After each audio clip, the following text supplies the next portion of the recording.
A cohort of light-armed Numidians engaged the infantry of Quintus Fabius Maximus.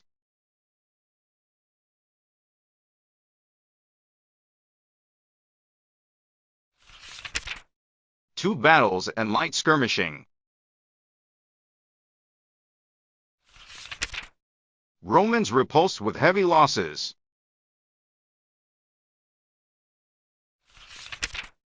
I have the honor of being your special correspondent from the front, J. About.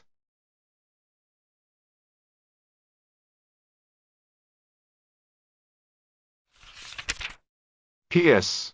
I know I'm not to expect any letters in return, and I've been warned not to bother you with questions, but tell me, Daddy, just this once, are you awfully old or just a little old?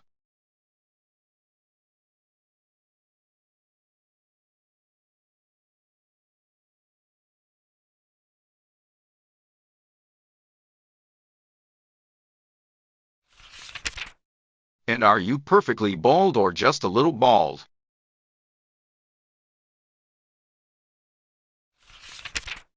It is very difficult thinking about you in the abstract, like a theorem in geometry.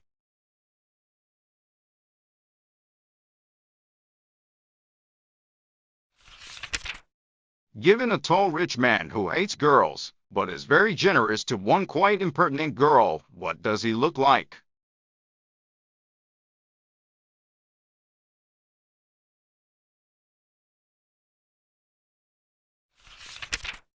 R. S. V. P.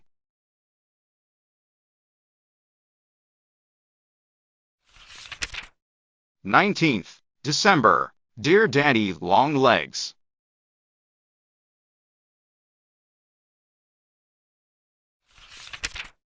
You never answered my question, and it was very important.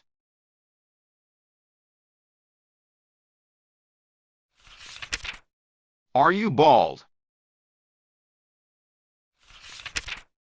I have it planned exactly what you look like, very satisfactorily, until I reach the top of your head, and then I am stuck.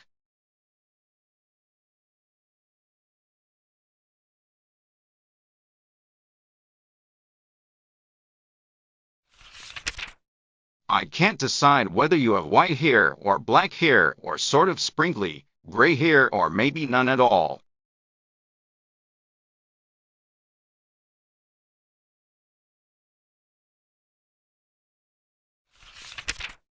Here is your portrait, but the problem is, shall I add some hair?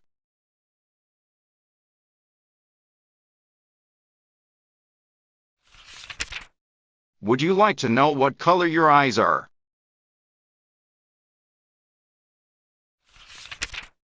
They're gray, and your eyebrows stick out like a porch roof. Beetling, they're called in novels. And your mouth is a straight line with a tendency to turn down at the corners.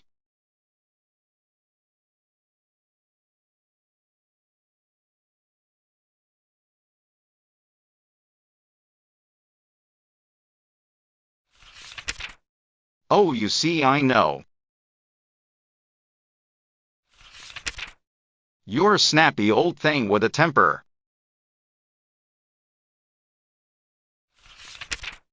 Chapel bell. 9:45 p.m. I have a new unbreakable rule. Never, never to study at night no matter how many written reviews are coming in the morning.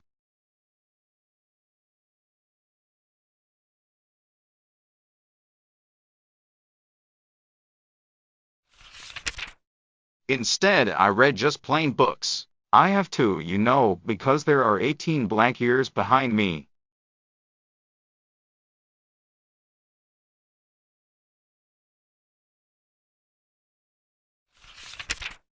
You wouldn't believe, Daddy, what an abyss of ignorance my mind is. I am just realizing the depths myself.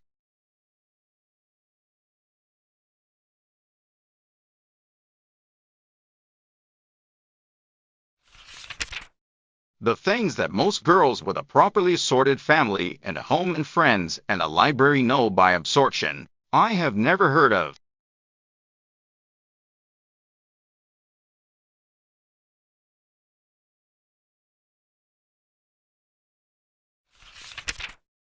For example, I never read Mother Goose or David Copperfield or Ivanhoe or Cinderella or Bluebeard or Robinson Crusoe or Jane Eyre or Alice in Wonderland or Word of Rudyard Kipling.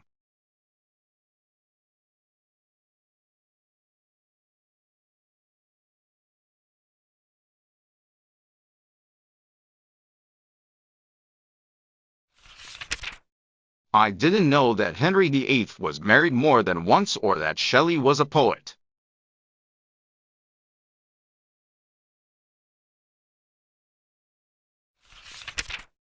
I didn't know that people used to be monkeys and that the Garden of Eden was a beautiful myth.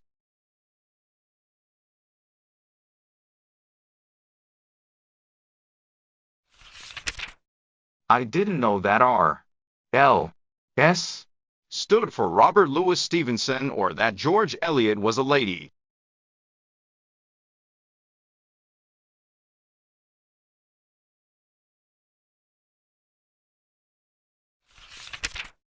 I had never seen a picture of the Mona Lisa, and, it's true but you won't believe it, I had never heard of Sherlock Holmes.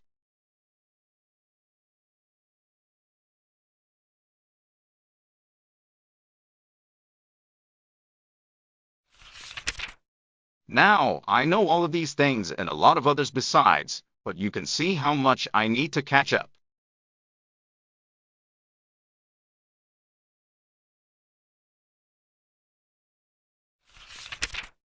And oh, but it's fun.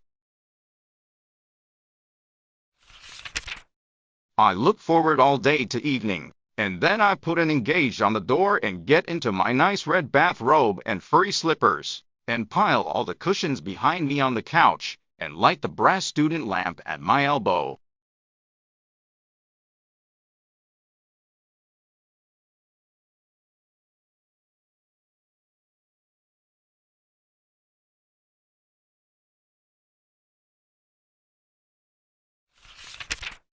And read one book isn't enough.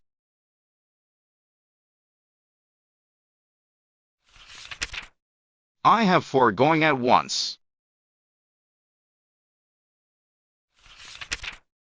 Just now, they're Tennyson's poems and Vanity Fair and Kipling's Plain Tales and, don't laugh, Little Women.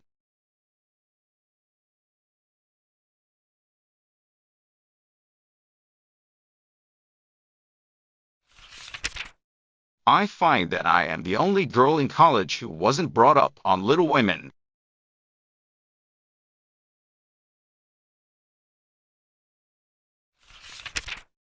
I haven't told anybody though. That would stamp me as queer.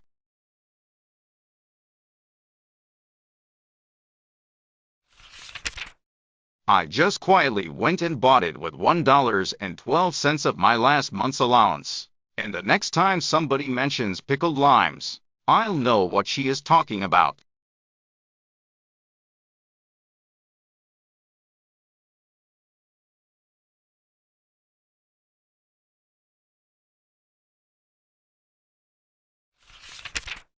"10 o'clock bell.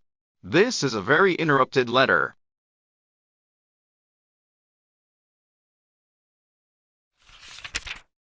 Saturday, sir. I have the honor to report fresh explorations in the field of geometry.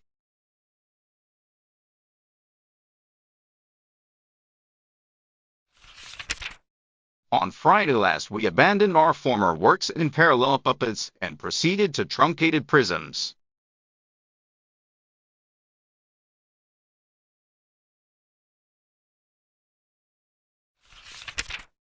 We are finding the road rough and very uphill.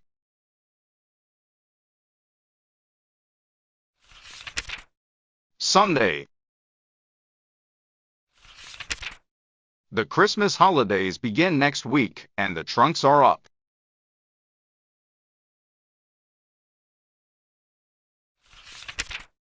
The corridors are so filled up that you can hardly get through, and everybody is so bubbling over with excitement that studying is getting left out.